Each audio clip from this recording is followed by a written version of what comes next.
Então, o objetivo da aula de hoje é caracterizar grafos bipartidos. Então, a gente já falou que são grafos bipartidos anteriormente. Né? O que é um grafo bipartido? Vamos só relembrar. É aquele grafo em que eu posso particionar o conjunto de vértices em dois conjuntos independentes. Então, aqui é o conjunto de vértices, era a união dessas duas bolinhas. Aqui são os vértices. Então,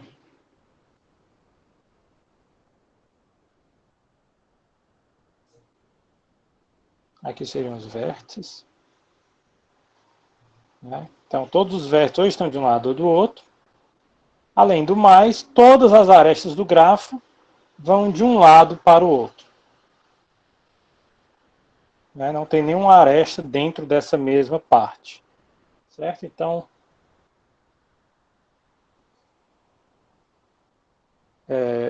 esse é um grafo bipartido. Então, nosso objetivo, como eu falei, é caracterizar grafos bipartidos. Mas tem essa questão, o que é caracterizar um grafo?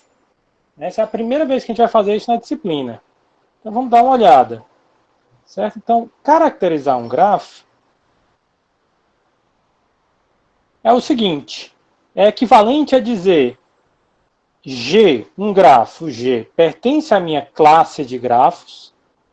Né? Então, a classe que a gente está falando, vai falar hoje é grafos bipartidos, se e somente se o G satisfaz uma propriedade P. Certo? Isso é uma caracterização. Caracterização, em geral, é uma formulação do tipo se e somente se. Certo? A gente diz também que a condição P ela é necessária e suficiente para um grafo estar na classe G. Certo? Em geral, né, a gente quer uma propriedade que não seja a definição.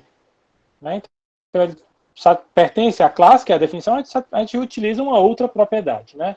A gente vai mostrar como grafo bipartido, isso ajuda a reconhecer quando um grafo é bipartido ou não. Certo? Eu digo que essa condição P ela é necessária e ela é suficiente para um grafo estar nessa classe G. Certo? O que é exatamente ser necessário e suficiente? Né? Então, necessário quer dizer, ele só pode estar naquela classe se ele satisfaz a propriedade. Então, se eu disser, eu digo que essa condição P é tanto necessária quanto suficiente, mas eu posso quebrar apenas falar que uma condição é necessária ou que uma condição é suficiente. O que é uma condição necessária? Quer dizer, para ele pertencer à classe, ele só pertence se ele satisfizer aquela propriedade. Certo? Se ele não satisfaz aquela propriedade, então ele não pode pertencer à classe. Certo? Isso corresponde, no se somente se, à ida. Certo? Quer dizer, ele está naquela classe implica que ele satisfaz a propriedade. Quer dizer, se todo mundo que está na classe satisfaz a propriedade, então você precisa ter aquela propriedade para que você, no mínimo, consiga pertencer à classe. E suficiente é o contrário. Quer dizer, ele vai pertencer à classe de grafos G caligráfico se ele satisfaz a propriedade P. Né? Quer dizer, isso corresponde à volta desse somente se. Quer dizer, se ele satisfaz a propriedade P, então ele está na classe. Certo? É isso que a gente gostaria de fazer hoje para grafos bipartidos. Então, nosso objetivo de hoje é caracterizar grafos bipartidos. Certo? Indo para a página 2. Então, para começar, a gente vai mostrar esse resultado. Né? Esse resultado diz, todo passeio fechado ímpar contém um ciclo ímpar. Certo? O que é um passeio fechado ímpar? Então, passeio fechado, ser ímpar, quer dizer que o número de arestas é ímpar. Se eu disser que um passeio é par, quer dizer que o número de arestas é par. Então, ele contém um ciclo ímpar, quer dizer que ele contém um ciclo. Na aula passada a gente falou sobre quando é que um passeio fechado de U para V, ele sempre contém um caminho de U para V. Mas agora, então na aula passada, vamos só colocar aqui.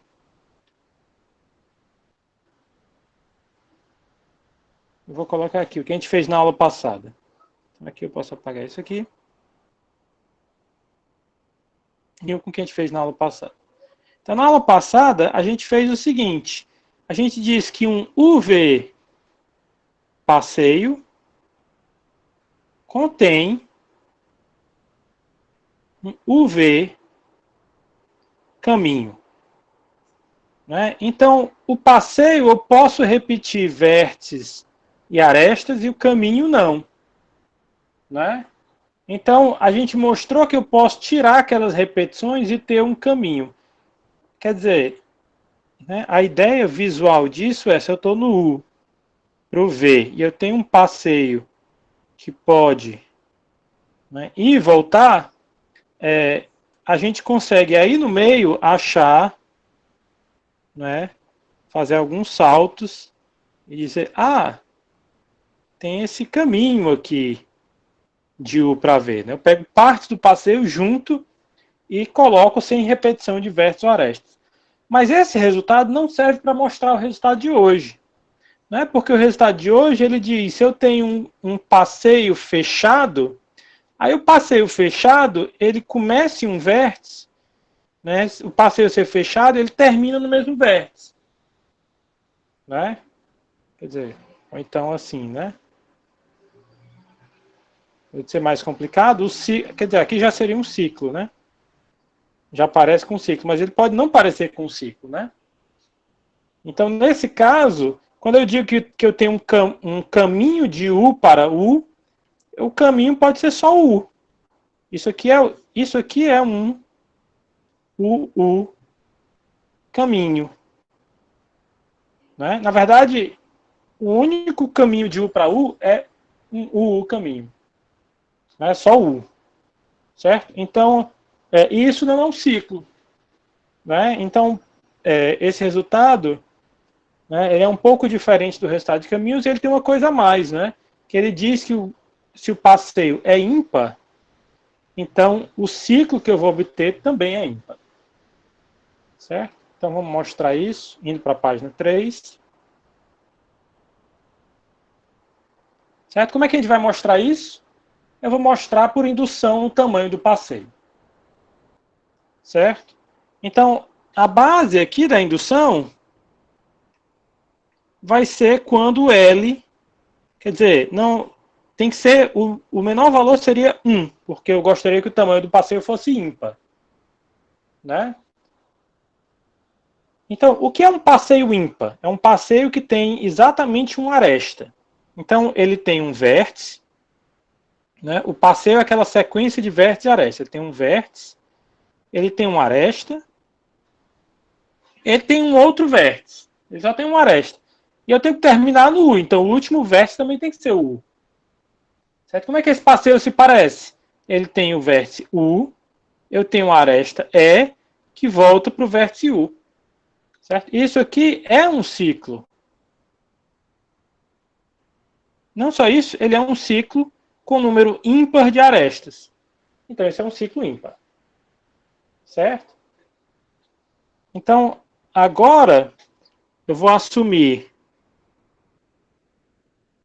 né, que o L é maior do que o 1 e que o resultado vale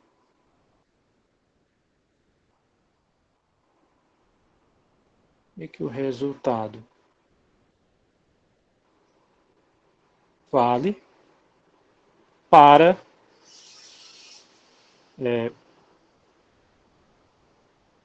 passeios de tamanho ímpar menor do que o L, estritamente menor do que o L. Certo? Essa é a nossa indução. Certo? E aqui a gente vai quebrar em dois casos.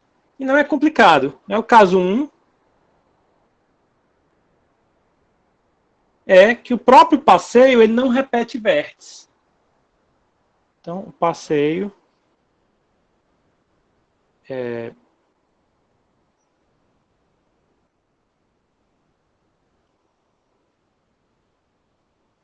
Então, se ele não repete vértice, eu começo no U, eu não repito nenhuma vez nenhum vértice e volto para o U, ele já define um ciclo. Isso aqui já é um ciclo. Agora, se o passeio era ímpar, esse ciclo também é ímpar.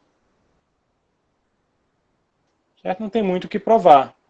certo? A única coisa que a gente tem que fazer a separação não é exatamente do que a gente estava falando sobre o resultado, é como, quando tem repetição diversa, achar esse ciclo. Né? Então, caso 2. Então, eu tenho, agora eu vou dar um nome, passeio P, fechado. Digamos que ele começa, termina em U, né? E repete algum vértice V, certo? Então, ele começa e termina num certo vértice U, em algum vértice V, né, ele se repete. Então, eu gostaria de ter essa visão gráfica e uma visão do passeio como a sequência de vértices e arestas, né? Então, na visão da sequência de vértices e arestas, eu começo com U, depois eu tenho uma aresta E0, V1, E1, V2, até que eu tenho um EJ, VJ, que é o V. Bem, não ficou tão legal não. Deixa eu fazer assim, ficou muito longo. Então vamos lá. Então, eu ando um pouco, aí passo pelo vértice V, aí depois alguma coisa acontece. Eu passo pelo vértice V novamente, alguma coisa acontece e eu termino no vértice U. Certo? Então, o meu objetivo é quebrar esse passeio em dois que são menores. Certo? E como é que eu vou fazer isso? Eu gostaria de quebrar o passeio nesse trecho que vai até o V, e depois eu gostaria de pegar o que tiver no meio, fazer como um segundo passeio, o passeio verde, e depois, quando eu chegar no V novamente, eu volto a fazer o passeio vermelho. O passeio verde e o passeio vermelho são passeios fechados. Certo? Onde é que está esse passeio fechado na listagem? Bem, o passeio fechado, o vermelho é aquele que começa no U, né? A gente começou no U. Então, ele vai até o V. Quando eu chegar no V, eu vou saltar tudo que está nesse interior, que vai ser verde, e vou continuar depois da próxima ocorrência do V. Esse é um passeio fechado que começa e termina no U. Né? Ele começa no U e termina no U. Então, ele é um passeio fechado. E o passeio verde, onde é que ele está? Ele tem a primeira ocorrência do V até a segunda ocorrência do V. Certo? Então, particularmente, ele também é um passeio fechado, porque ele começa e termina no mesmo vértice. Certo? Então, dá um zoomzinho aqui. Ok. Agora, eu tenho dois passeios fechados. Agora, uma observação. O que é que se repete nessa lista de um passeio para o outro? Pergunta para vocês.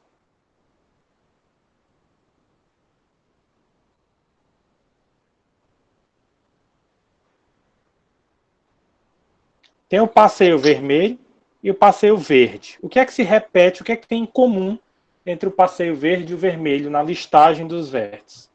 O vértice V, professor? O vértice V, certo? Agora, tem uma coisa que não se repete, certo? Arestas não se repetem.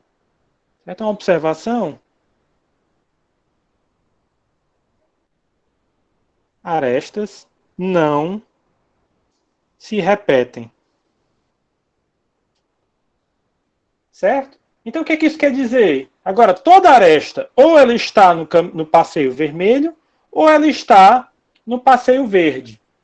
Certo? Então, eu vou dizer que o passeio vermelho tem tamanho. Então, o vermelho ele tem tamanho L1. E o verde, eu vou dizer que ele tem tamanho L2.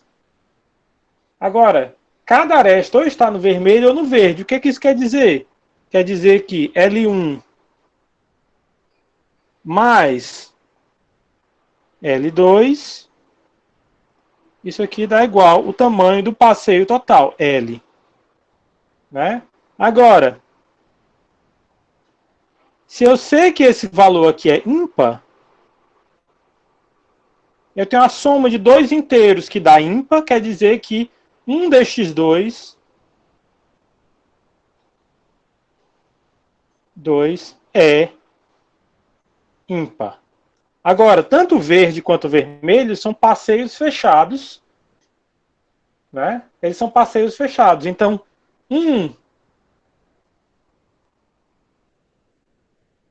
dentre passeio verde ou vermelho é um passeio fechado ímpar.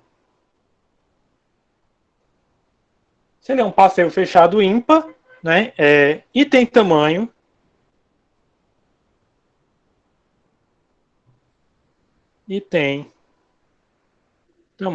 estritamente menor do que L.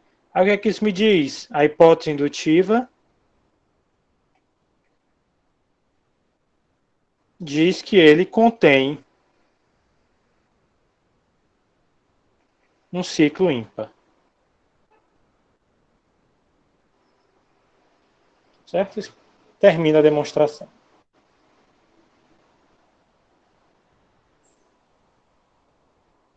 Certo? Agora, só uma pequena pergunta aqui.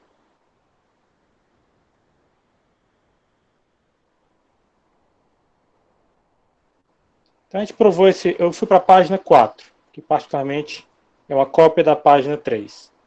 Certo? Eu fiz a cópia agora. Está clara a demonstração? Algum problema sobre essa demonstração? Você deu para entender? Se precisar que eu repita qualquer coisa, eu posso repetir. Eu estou na página 4, eu apaguei a demonstração, mas ela continua lá na página 3. Alguma dúvida? Eu compreendi a demonstração, mas eu sempre tenho uma dificuldade de entender a indução forte. Agora, pelo que você falou da questão de pelo menos um tem que ser ímpar na soma, né? Voltei para a página 3 aqui. Isso daí isso aí foi suficiente para eu compreender, né? Para eu entender que realmente é verdade. Só que a indução forte é um raciocínio assim, um pouco difícil para mim. Entendi.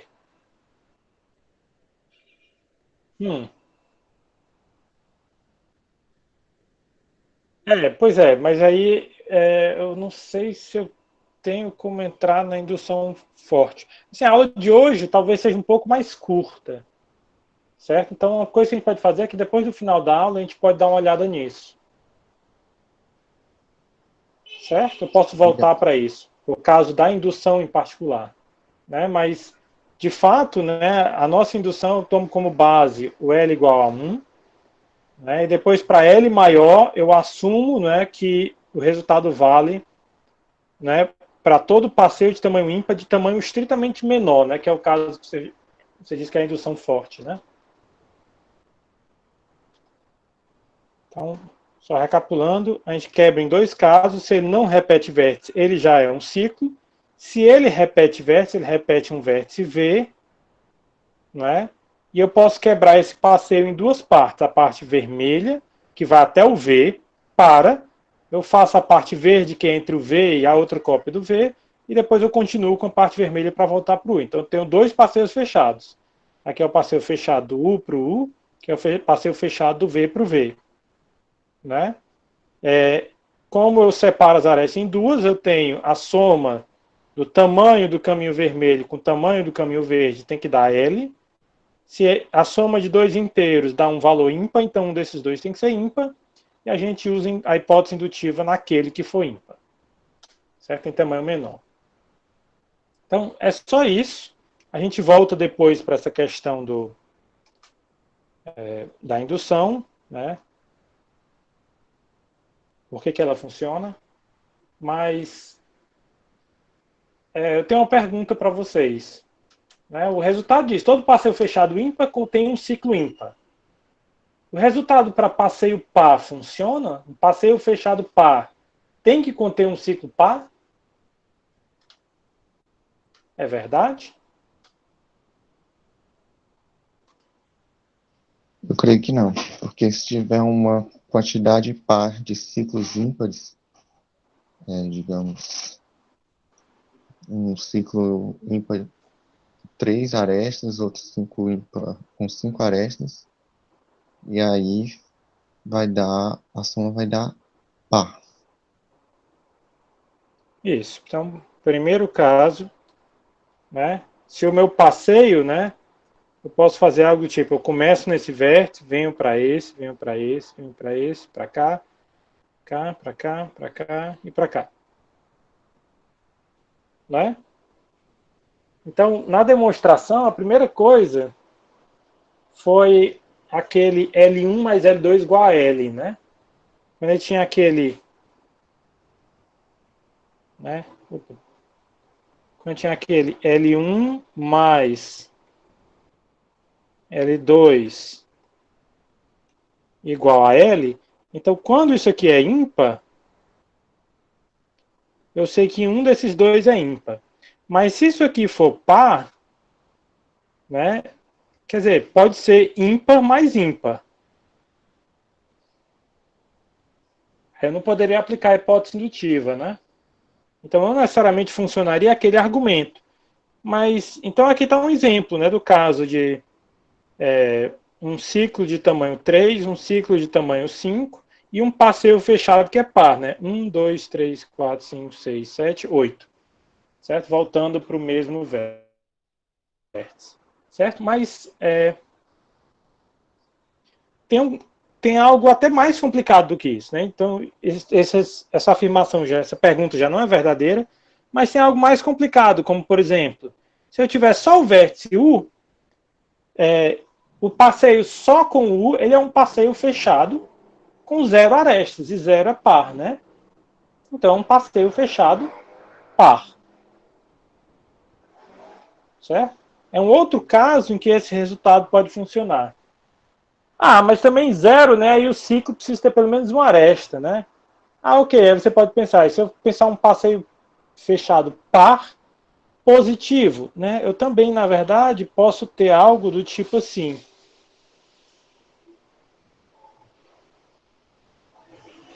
Aqui um vértice U. O meu passeio eu posso ir do U para cá, daqui para cá, daqui para cá. Posso voltar pela mesma aresta, voltar pela mesma aresta, voltar pela mesma aresta. Né? Ou até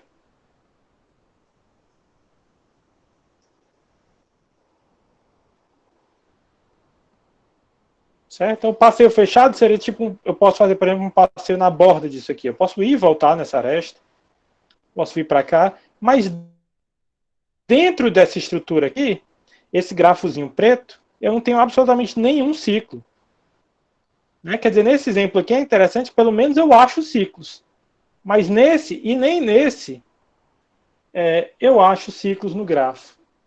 Certo? Então, um passeio fechado par não precisa nem mesmo conter um ciclo. Certo? Então, ainda mais um ciclo par. Certo? Mas uma coisa eu posso dizer. Vou deixar uma coisa como exercício para vocês.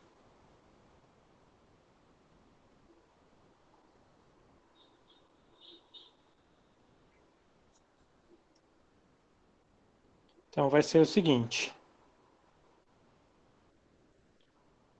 Se um passeio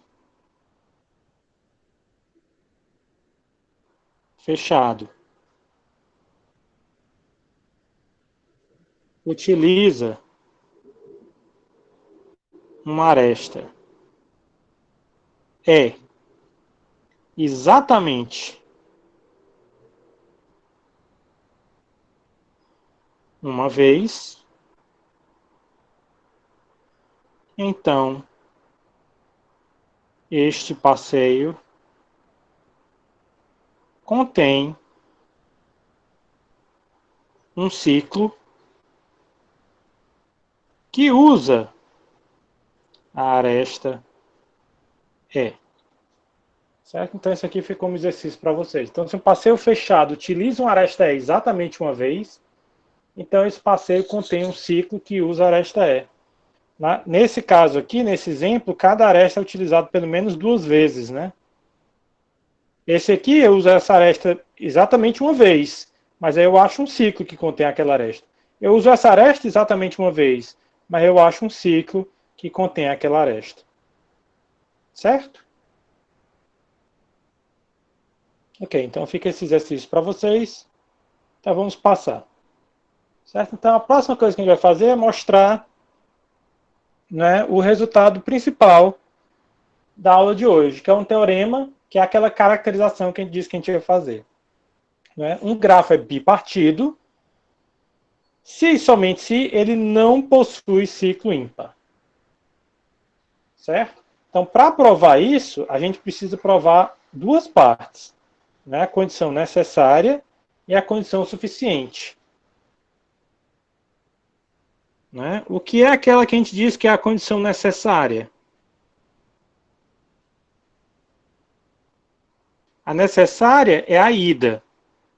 Certo? Quer dizer, a gente quer provar que G é bipartido, né? Implica que G não possui ciclo ímpar. Certo? Então a gente vai usar a definição do grafo ser bipartido. Ele é bipartido, indica o quê? Que eu tenho uma bipartição dos vértices. Eu posso separar os vértices em 2 partes, né? E toda aresta do grafo só vai de uma parte à outra. Certo? Todas as arestas do grafo vão de uma parte para outra. Então essa é a definição de ser bipartido. Agora, pega um passeio, eu vou fazer um passeio qualquer.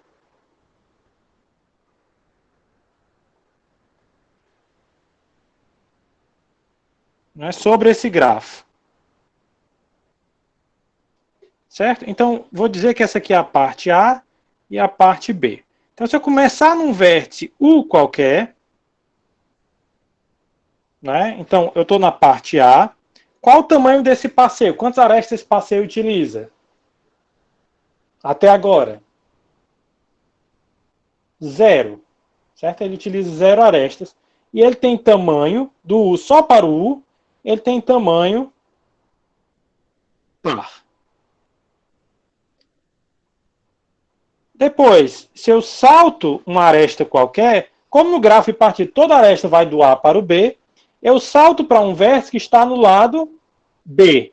E quando ele está no lado B, ele tem tamanho ímpar. Certo? Se eu fizer mais um salto, eu salto de volta para o lado A. Certo? E quando eu salto para o lado A, ele tem tamanho par. Certo? E assim por diante.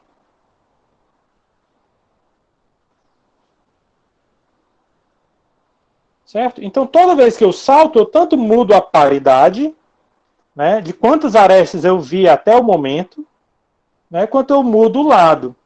Se eu terminar do lado A,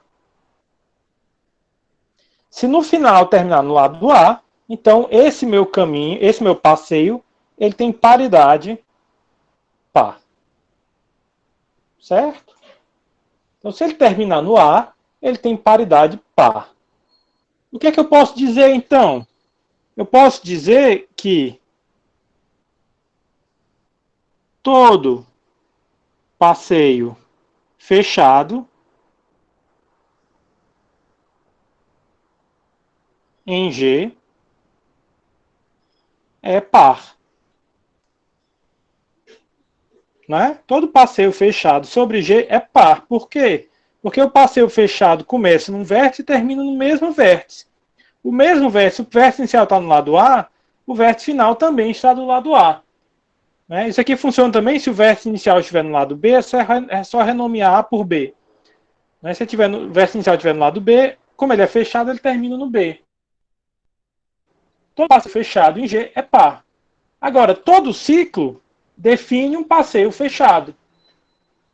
Certo? Agora, todo ciclo, ele define um passeio fechado. É só percorrer os vértices da aresta ao redor do ciclo. E se ele define um passeio fechado, ele é par. Então, o que eu mostrei? Todo ciclo é par. Que é o que a gente queria mostrar, né? Se ele é bipartido, então ele não possui ciclo ímpar. Ok? A gente mostrou todo ciclo é par. Tá certo? Agora, do outro lado é a condição suficiente.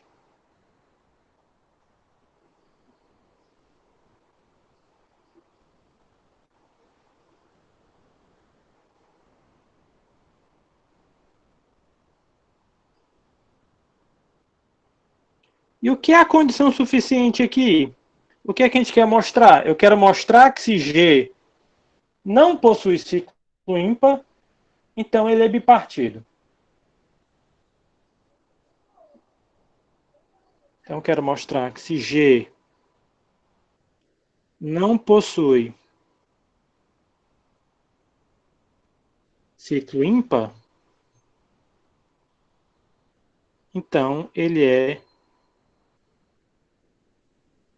bipartido. Certo? Então essa é a volta. Como é que eu mostro a volta? Então eu vou fazer o seguinte. Eu vou pegar um vértice U. Eu vou escolher um vértice U qualquer.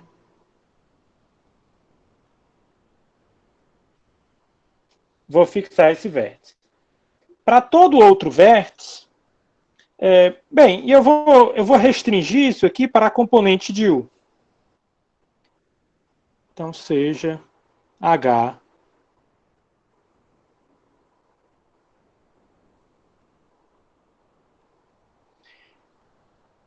então, no fundo, o que a gente vai fazer é que eu vou mostrar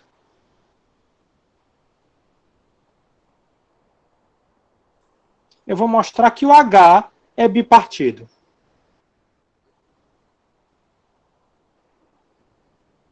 Certo? Por que eu estou fazendo só a componente do U? Bem, se eu mostrar que uma componente é bipartida, eu pego... Então, se o grafo tiver múltiplas componentes, né? Se o grafo tiver componentes, né, H1, H2, H3, então eu mostro que esse aqui eu posso separar de forma que as arestas só vão de um lado para o outro. Esse eu posso separar de forma que as arestas só vão de um lado para o outro. Esse eu posso separar de forma que as arestas só vão de um lado para o outro. Para cada um desses lados, eu escolho um deles para ser A, o outro para ser B. Se eu fizer isso para cada componente, ainda é verdade que todas as arestas do gráfico vão de um lado para o outro, certo? Do A para o B. Certo? Então, no fundo, eu preciso mostrar esse resultado, né, só para uma componente do grafo. Porque é só aplicar o mesmo raciocínio para as outras componentes. Se todas elas são bipartidas, eu posso juntar as partes da bipartição de cada uma componente e gerar uma bipartição de todas as componentes. Certo? Ok. Então, vamos fazer essa volta.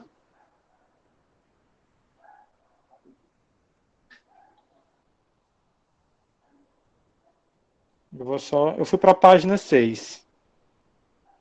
Eu vou falar sobre o suficiente, né, e vou continuar aqui para ter um pouco mais de espaço. Certo? Ok, então a gente vai considerar só a componente. Sendo componente, quer dizer que o grafo é conexo. Certo? H é conexo.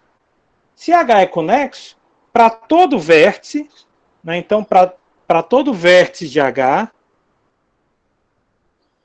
eu vou definir o seguinte. Eu vou dizer que f de v, né, vai ser o menor número de arestas em um caminho, em um UV caminho. Certo? Então, é o menor número de arestas que eu tenho para ir de U para V. Certo? E eu vou fazer a minha bipartição como da seguinte forma. Eu vou dizer que dá para eu fazer A igual aos vértices de H, né, tal que o f de V é par. Eu vou dizer que o B vai ser o conjunto de vértices do grafo de H, tal que o f de V é ímpar. Certo? Então, isso coloca todos os vértices ou em A ou em B. Agora, particularmente, o U ele vai estar no A, né? Certo? Não que a gente precise disso, mas o U ele vai estar no A, porque o menor número de arestas em um caminho de U para U é 0. Certo? Agora, eu gostaria de mostrar que todas as arestas vão de A para B. Se eu mostrar que todas as arestas vão de A para B, né, então o grafo é bipartido. Certo? É exatamente a definição de bipartido. Então, eu vou supor, por contradição, eu vou supor que tem uma aresta. Então, eu suponho, por contradição,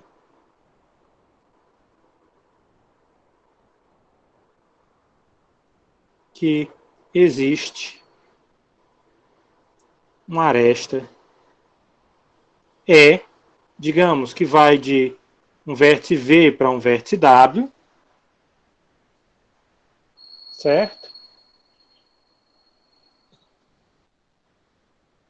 Então, tal que ou o V e o W pertencem ao A, ou o V e o W pertencem ao B. É exatamente isso que a gente não queria. Se eu quero mostrar que todas as arestas vão de A para B, o que não pode ter uma aresta com as duas extremidades em B, uma aresta com as duas extremidades em A. Certo? Então, por contradição, eu vou supor que tem essa aresta que tem as duas extremidades ou em A, ou tem as duas extremidades em B. Aí o que acontece? O que eu vou fazer é o seguinte.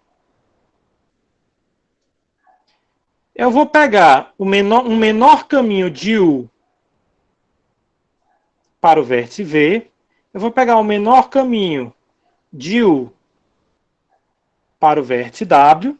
E eu vou pegar aqui a aresta E. Certo? Aí o que eu vou fazer é que eu vou construir um passeio fechado de U para U. Aqui o passeio vai e faz U. Aí ele vai pelo caminho até o V. Depois eu utilizo a aresta E. E depois eu volto pelo caminho do W para o U. De volta. Certo? Então isso aqui vai definir, né, um passeio fechado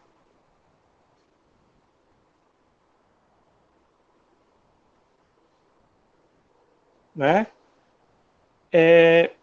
de U para U. Agora, o que eu posso dizer sobre a paridade desse passeio? Ele é par, é ímpar, dá para eu dizer?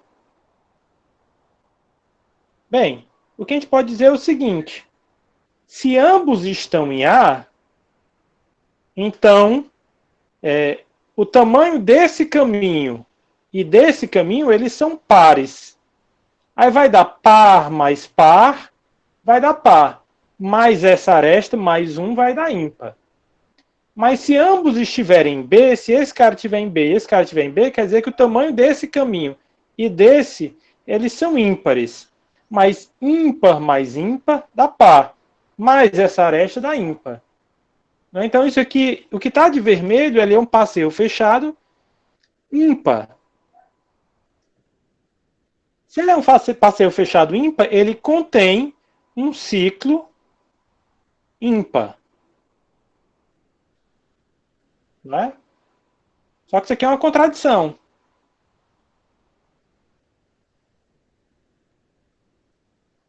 Isso é uma contradição porque a gente partiu do fato, né, de que ele não possui ciclo ímpar. Eu quero mostrar que ele é bipartido. Certo? Então, partindo do fato que ele não possui ciclo ímpar, se eu achei um ciclo ímpar, eu tenho uma contradição. Né? E essa contradição é pelo que a gente supôs. Eu supus o quê? Que existe uma aresta com as duas extremidades em A ou com as duas extremidades em B. Se isso aqui não ocorre,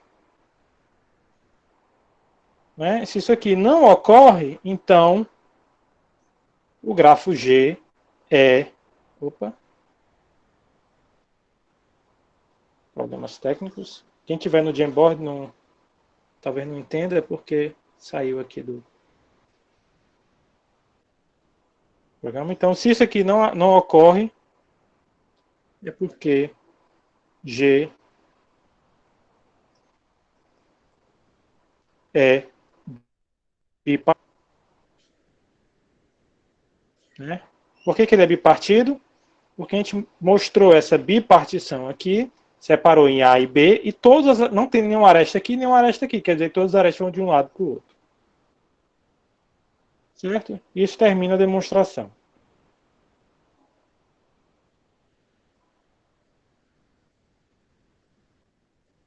Alguma dúvida?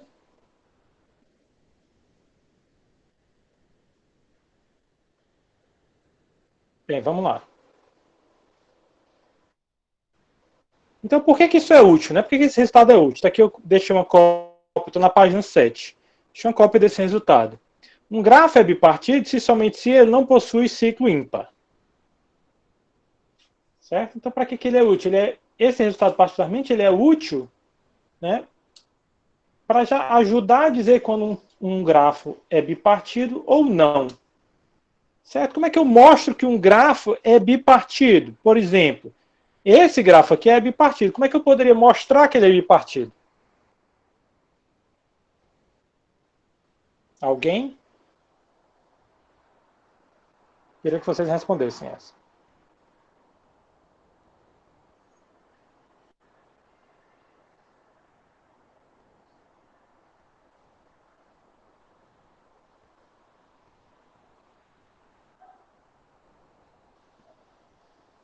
Pessoal, tem alguém assistindo?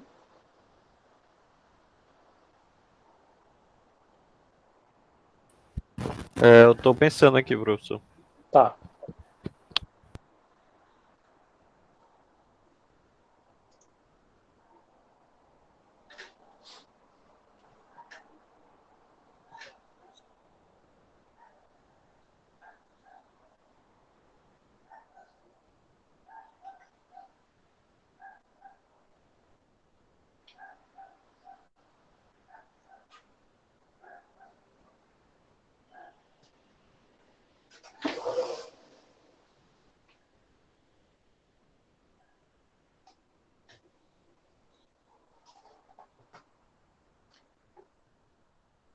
Pois é, pelo complemento do grafo, nem sempre é tão fácil.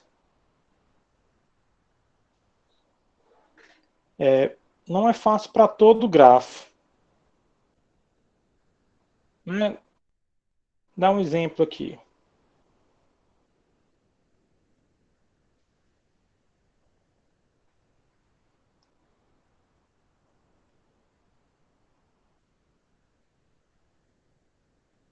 Então, esse grafo aqui, né, ele é bipartido, dá para ver a bipartição bem fácil, né? Eu posso particionar esses vértices como A, esses vértices como B. A, B. Qual o complemento desse grafo?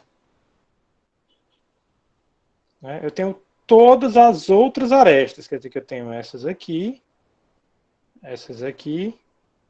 essa, SS. Quer dizer, olhando para esse grafo aqui, às vezes pode ser mais complicado verificar o que, na verdade, ser o complemento de um bipartido. Quer dizer que eu posso partir de vértice em 2 cliques. Certo? Aqui é uma clique, eu tenho todas as arestas, aqui eu tenho todas as arestas. Mas esse grafo parece um pouco mais complicado, né? Se eu tivesse, de fato, todas as arestas entre A e B, aí seria 2 cliques e não teria nenhuma aresta aqui no meio, mas esse não é o caso.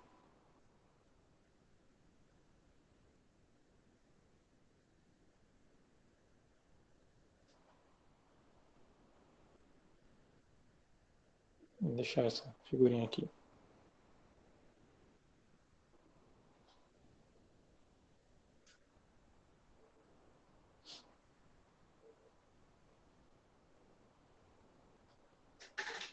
Então, a gente pode... Pensem na definição dos grafos ser bipartido. Qual a definição do grafo ser bipartido?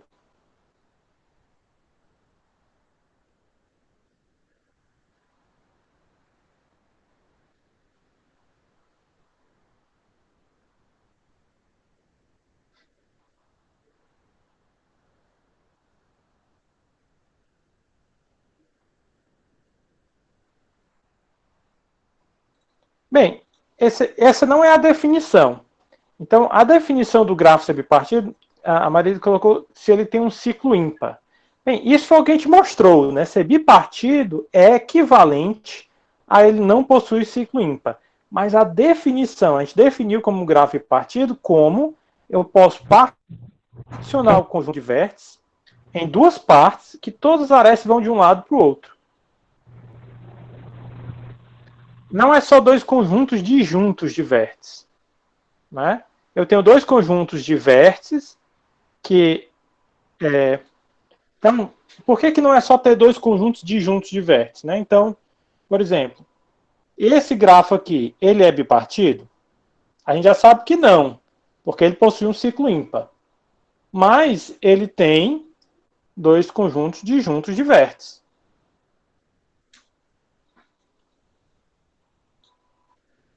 Outros 2 conjuntos disjuntos de vértices que eu posso mostrar é esse aqui e esse.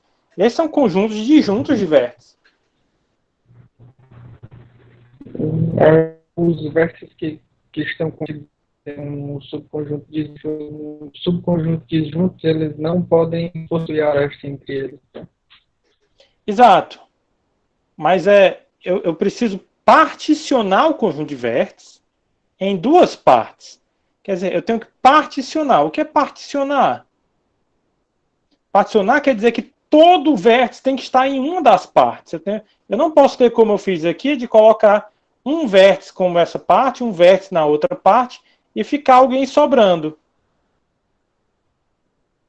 Então, eu tenho que particionar o conjunto de vértices. Né? Eu tenho que colocar os vértices ou de um lado A ou de um lado B. E todas as arestas têm que ir de A para B. Todas as arestas de A para B é equivalente a A e B são conjuntos independentes. Então, conjunto independente é quando tem nenhuma aresta dentro daquele conjunto. Certo? Então, ser conjunto independente quer dizer isso aqui é vazio de arestas. E aqui dentro é vazio de arestas. Certo? Então, essa é a definição de ser bipartido. Né? Eu posso particionar o conjunto de vértices em 2 conjuntos independentes. Né? Particularmente, são 2 conjuntos que são disjuntos. Né? Eu tenho aqui 2 conjuntos que são disjuntos. Mas todos os vértices estão em um dos 2 conjuntos. Além do mais, eu tenho nenhuma aresta entre esses vértices e nenhuma aresta entre esses vértices. Quer dizer que todos os arestas vão de A para B é a mesma coisa que dizer que não tem nenhuma aresta em A e nenhuma aresta em B. Certo? Acredito que Então, essa é a definição. Oi? Eu escutei a palavra correta. Os vértices. Pronto, eu posso rotular os vértices. Então, nesse grafo, eu posso fazer o seguinte. Se eu disser que esse aqui está no A, ou ele está no A ou está no B, né? Renomear A para B dá na mesma. Então, posso dizer que um vértice qualquer está no A. Certo? Se esse vértice está no A, todos os vizinhos dele têm que estar onde? No B. No B. Então, esse vizinho tem que estar no B, esse vizinho tem que estar no B, esse vizinho tem que estar no B. Certo? Agora, esses vértices estão no B, os vizinhos deles têm que estar onde? No A. Então, esse tem que estar no A, esse tem que estar no A. Pronto, eu rotulei todos os vértices. Certo? Agora eu gostaria de verificar que nenhuma aresta tem as duas extremidades AA ou BB. Essa aresta é de A para B, essa aresta é de A para B, essa aresta é de A para B, essa aresta é de A para B, de A para B, de A para B, de A para B, de A para B e de A para B. Eu posso verificar aresta a aresta, né? E verificar que todas elas concordam com a minha rotulação. Então, dar a rotulação, isso, né? Eu poderia dar uma rotulação. Aí vocês conseguem verificar de uma certa forma mais ou menos eficiente, né? Olhar para cada aresta se ela vai de A para B. É uma forma de mostrar que esse grafo é bipartido. Certo? Deu para convencer vocês se esse grafo é bipartido com a rotulação?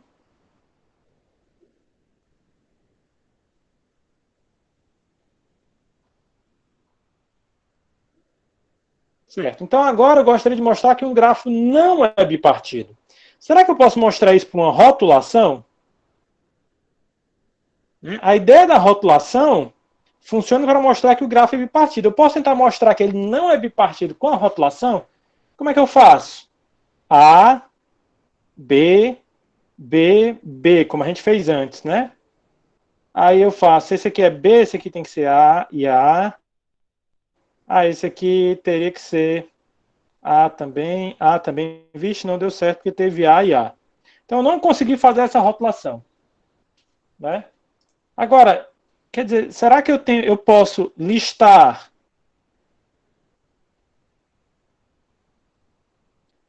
as partições?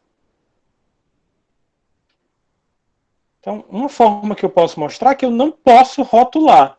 Como é que eu posso mostrar que eu não posso rotular? Eu posso mostrar quais são todas as rotulações possíveis. Então, seria listar todas as rotulações e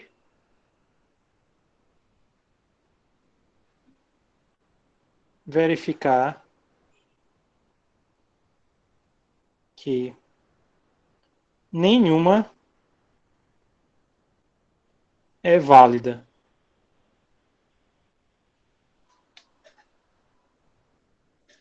Certo? Então aqui eu dei uma possível rotulação, né? Aqui eu rotulei esse grafo. Aqui particularmente é o grafo de Petersen, né? Então eu rotulei esse grafo. Isso aqui não é uma rotulação válida, porque vocês podem verificar, né? Que eu tenho uma aresta de A para A aqui, eu tenho uma aresta de B para B aqui, uma aresta de B para B aqui, B para B aqui. Isso aqui não é uma rotulação válida. Certo? Uma forma seria listar todas as rotulações e verificar que nenhuma delas é válida. Tem um pequeno problema aqui, que é o seguinte.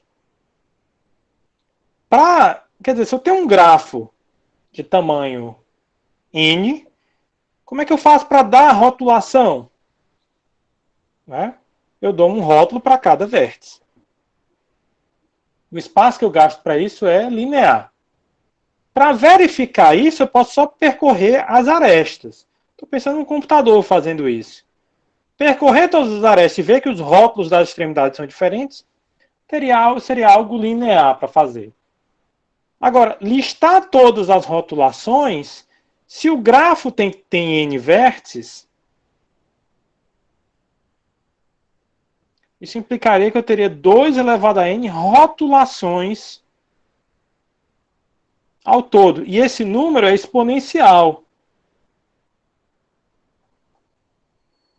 Então isso aqui explode, né? É muito difícil eu fazer isso. Agora, tem uma forma mais fácil de eu mostrar que esse gráfico não é bipartido, é utilizando a equivalência que a gente mostrou. Então, pela rotulação, ele serve para eu mostrar que um gráfico é bipartido. O ciclo ímpar é uma forma mais abreviada de mostrar que esse gráfico não é bipartido. Porque está aqui, né, se eu pegar essas arestas ao redor,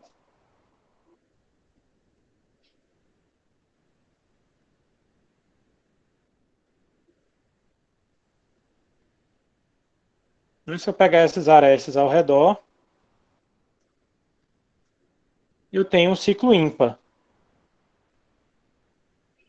Certo? E só um ciclo ímpar já mostra que ele não é bipartido. É uma forma mais eficiente de mostrar que um grafo não é bipartido. Porque a rotulação, que seria a ideia da definição, não é uma forma muito eficiente de mostrar que ele não é bipartido. Certo? Então isso ajuda, por exemplo, nisso. Eu queria terminar a aula de hoje só com uma definição, que é algo que a gente pode utilizar depois. Né? Então, a gente já falou sobre o que é uma decomposição de grafos. Eu gostaria de falar o que é a união de grafos. Então, a união de grafos G1 até GK, que a gente denota por G1 união G2 união GK, é o grafo com o conjunto de vértices, a união dos vértices, e com o conjunto de arestas, a união das arestas. Certo? Então, particularmente, esse grafo aqui embaixo é o grafo K4, é o grafo completo com 4 vértices. E eu mostrei como esse gráfico K4 ele pode ser visto como a união de dois C4s. Esse aqui ele pode ser visto como a união de dois C4s. Quais são os C4s? É o que eu desenhei de preto e de vermelho. O que eu desenhei de preto é esse C4 aqui. E o que eu desenhei de vermelho, então eu estou na página 8, né? O que eu desenhei de vermelho é esse C4 aqui.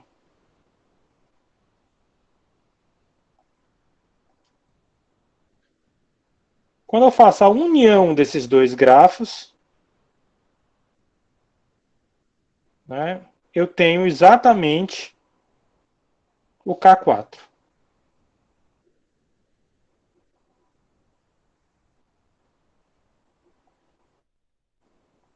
Certo? Particularmente pelo seguinte, por mais que essa aresta aqui esteja no grafo da esquerda e no grafo da direita, aqui, se essa aqui é a mesma aresta que essa, quando eu faço a união das arestas, ela aparece só uma vez.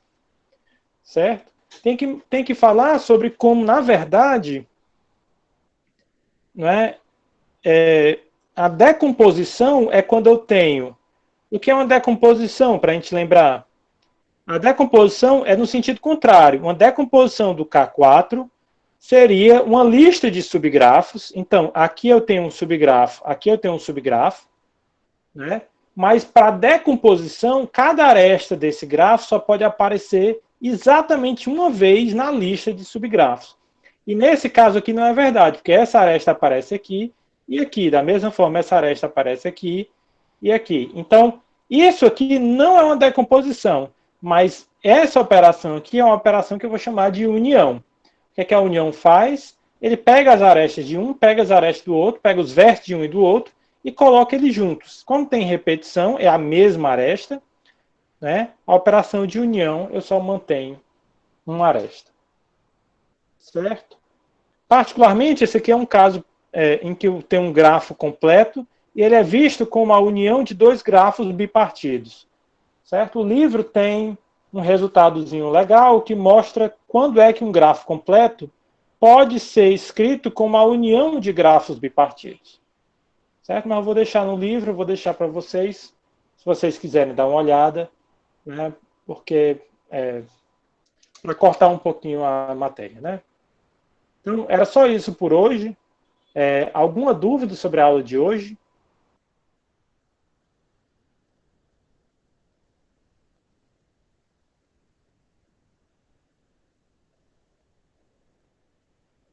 Oi, Wesley.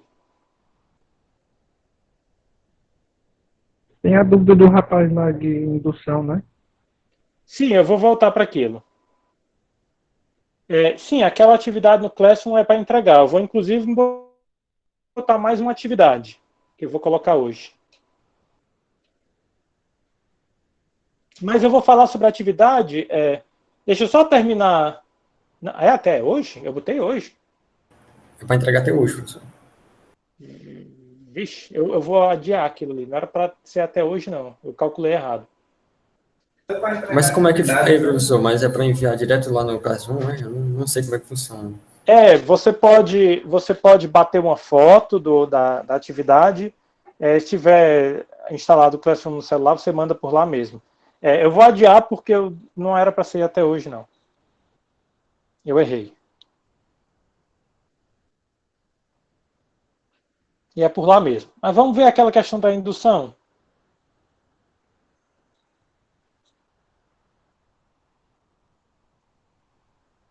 Ok.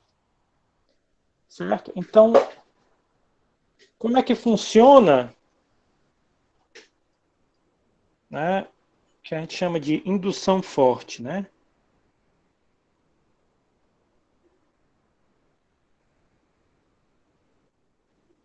Indução forte. Certo? Então, a indução, eu gostaria de mostrar uma propriedade. Digamos que eu gostaria de mostrar que uma propriedade vale para um inteiro i. Isso aqui representaria que uma propriedade vale para um inteiro i. Certo? Então, eu vou dizer, P de i é quando uma propriedade vale para o inteiro i. Certo? E o nosso objetivo é mostrar a propriedade i para todo i mais igual a zero, inteiro.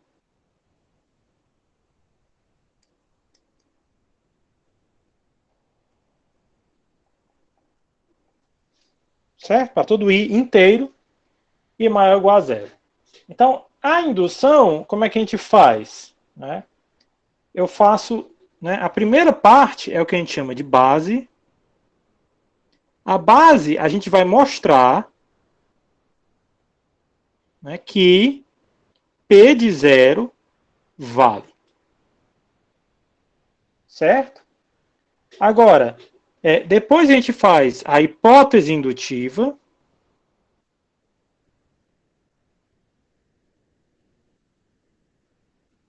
Como é a hipótese indutiva?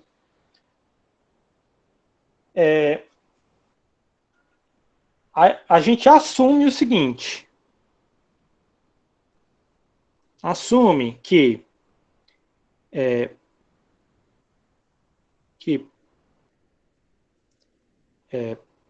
PI,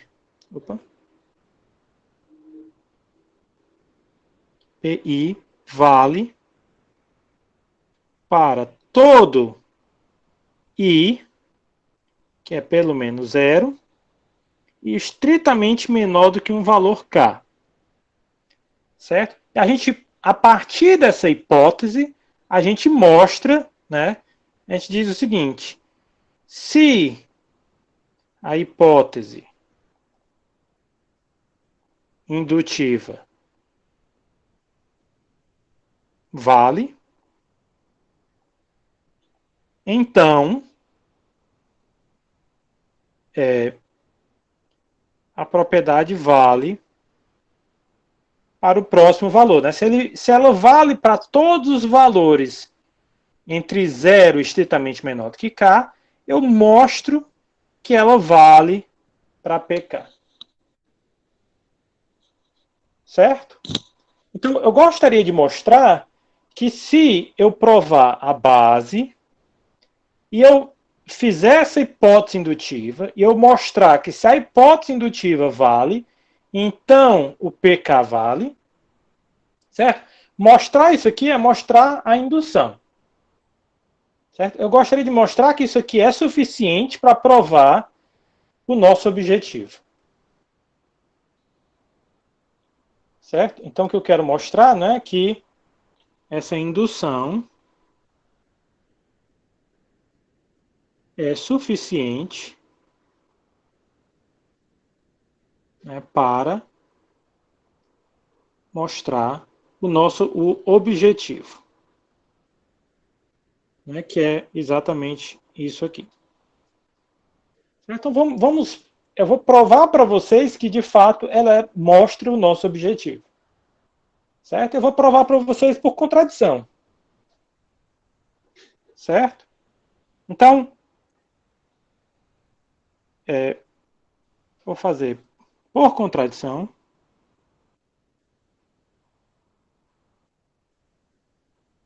Por contradição, suponha que o objetivo não vale. O que é o objetivo não valer? Ele vale se o PI vale para todo I maior ou igual a zero. O que é que ele não vale? Né? Quer dizer que algum PI não vale. Certo? O objetivo não vale, quer dizer que algum PI para um I maior ou igual a zero não vale. Certo? Então, supor que o objetivo não vale, quer dizer que eu tenho não PI, né, para algum I maior ou igual a zero. Certo? Eu vou, né, se alguns deles valem e alguns não valem, eu vou dizer o seguinte, eu vou pegar qual o menor deles que não vale. Certo? Então, seja K, o menor valor, o menor inteiro não negativo, né? Tal que eu tenho que o PK não vale.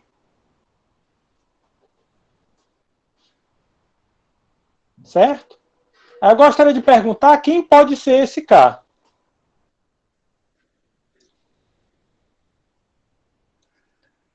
O K pode ser zero? Não, né? Não, por quê? Porque eu já mostrei na base que o P0 vale.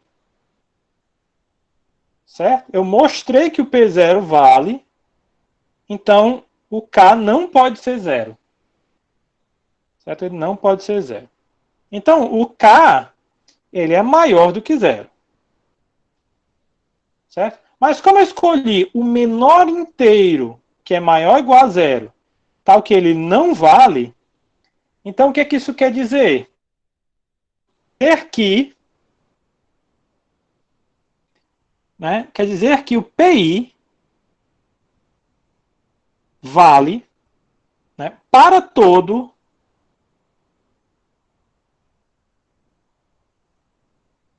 I com valor entre 0 e K. Né? Como eu peguei o menor inteiro para o qual ele não vale, quer dizer que todo valor menor do que ele vale. Então, o PI vale para todo I estritamente menor do que K e maior ou igual a zero. Então, isso aqui, na verdade, é exatamente a minha hipótese indutiva. Não é? Só que a gente também mostrou que se a... Então, aí, o que é que a gente tem aqui? A gente tem que a hipótese indutiva Também é válido. vale. Uhum. Mas a gente mostrou que se a hipótese indutiva vale, então o PK vale. Então eu tenho uma contradição.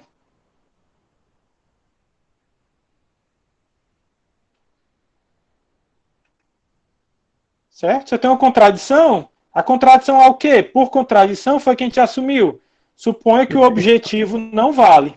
Quer dizer, teve uma contradição, quer dizer que o objetivo vale. Isso aqui é suficiente para mostrar que o objetivo vale. Então, a gente mostra isso por contradição, e se eu pegar o menor valor para o qual a propriedade não vale, a base mostra que esse menor valor para o qual a propriedade não vale não pode ser zero, e a hipótese indutiva mostra que se todos os menores do que ele valem, e como a hipótese... Então, né, o menor valor para o qual ele não vale, quer dizer, todo mundo menor vale, quer dizer, satisfaz a hipótese indutiva. E eu estou mostrando que o próximo vale também, o PK. Então, né, eu tenho exatamente a contradição. O PK vale, mas eu assumi que o PK não vale. Tá claro, Wesley? Entendi. O senhor poderia mostrar essa última coisa? Se a hipótese indutiva vale, então PK vale. Qual momento o senhor fez isso lá naquele exemplo? No exemplo? Peraí, no exemplo ou na demonstração? Na demonstração, perdão. Tá. Então vamos lá. Volta lá na demonstração. Não foi aqui. Foi aqui. Certo. Então era essa demonstração, né? Isso. Então vamos lá. A base foi exatamente aqui, né? Só para recapitular, a base foi o L igual a 1. Aqui no caso eu só tenho ímpar, né? Então eu só estou colocando os termos ímpares aqui. Então a base seria o L igual a 1. Eu tenho exatamente o passeio, que é um ciclo, né? Aí aqui foi a parte que eu faço a hipótese indutiva, assumir que o L é estritamente maior do que 1 e que o resultado vale para passeios de tamanho ímpar, né? De tamanho estritamente menor do que L. O caso 1 a gente não precisa usar a hipótese indutiva. É quando o próprio ciclo já está lá, o próprio passeio define um ciclo bem bonitinho. No caso 2 é que a gente vai utilizar, né? Então, o passeio é fechado, começa e termina no vértice U e repete algum vértice V. Então aqui, né, eu quebro nesse passeio vermelho, passeio fechado vermelho, no passeio fechado verde. Eu mostrei como quebrar o vermelho e o verde. Aí eu digo o tamanho do L1 e o tamanho do L2, né, a soma deles dá L. Aí depois eu disse ou L1 ou L2 é ímpar. Quando é que eu vou usar a hipótese? Exatamente aqui. Quer dizer, um passeio entre o verde e o vermelho é um passeio fechado e ele é ímpar, porque os dois são fechados e ele é ímpar. Agora, só dizer que o L1 e o L2 eles são ímpares não quer dizer que ele é ímpar exatamente o valor anterior. Ele é ímpar, pode ser, um deles pode ser 1 e o outro pode... Quer dizer, se o L for 11, eu posso ter que um deles é 1 e o outro é 10. Né? Então, um deles é ímpar e menor, mas não precisa ser, né? No caso do ímpar, seria 2 unidades menor. Ele pode ser muito menor. Certo? É aqui que a gente utiliza... então, um deles é um passeio fechado ímpar e tem tamanho estritamente menor do que L, porque L1 e L2, né, eu tenho pelo menos uma aresta aqui, eu tenho pelo menos uma aresta aqui. Desculpa, eu tenho pelo menos uma aresta no vermelho, ou aqui, ou eu tenho pelo menos uma aresta aqui dentro. Então esse cara aqui é maior do que zero, esse cara aqui é maior do que zero. Então quer dizer que aquele que sobrar, o que for ímpar, ele tem tamanho estritamente menor do que o L. Então isso é a hipótese indutiva. Eu posso aplicar a hipótese indutiva para aquele valor específico do L.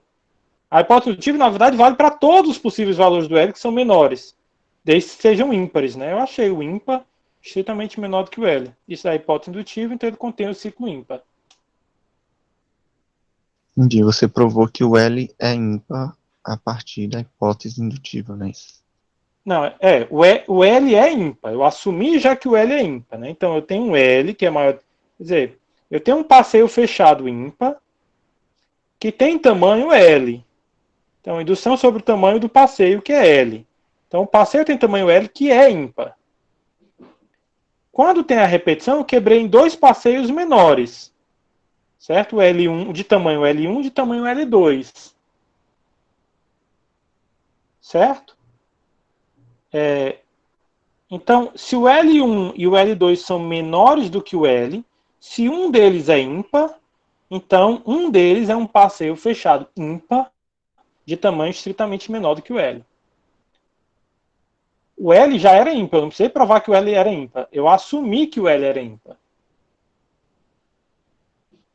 Não é porque eu estou querendo mostrar que se eu sou um passeio fechado ímpar, implica que ele contém um ciclo ímpar. Certo? Então, o meu passeio fechado já sei que ele é ímpar. Então, L, que é o tamanho desse passeio, é ímpar. Eu só quebrei esses dois, eu disse que um dos dois, que é menor, tem que ser ímpar também. Esse que é ímpar, eu posso usar a hipótese indutiva.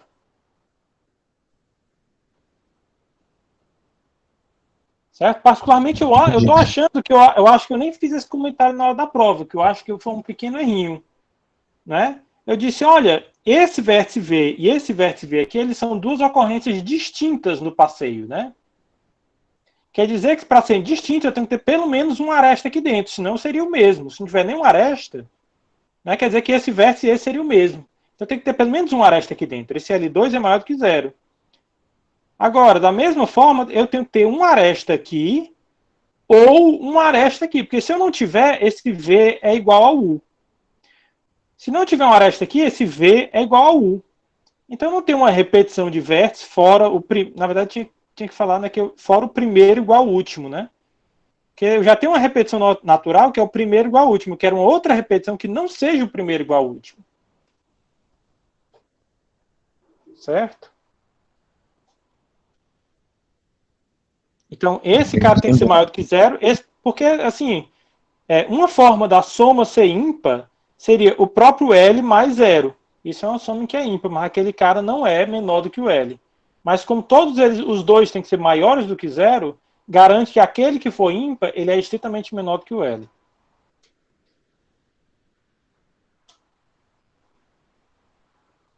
Beleza. Talvez vocês deveriam ter me questionado mais na demonstração antes, né? Porque eu esqueci de... Para mostrar que ele tem que ser estritamente menor do que L, eu tenho que mostrar que não é o L mais zero. Né? Não dá o L mais zero. Aí não seria estritamente menor. Certo? Mas eu achei que naquela hora eu não achei que essa era a sua dúvida. Eu achei que era sobre a indução forte, né? Como é que usa a indução forte.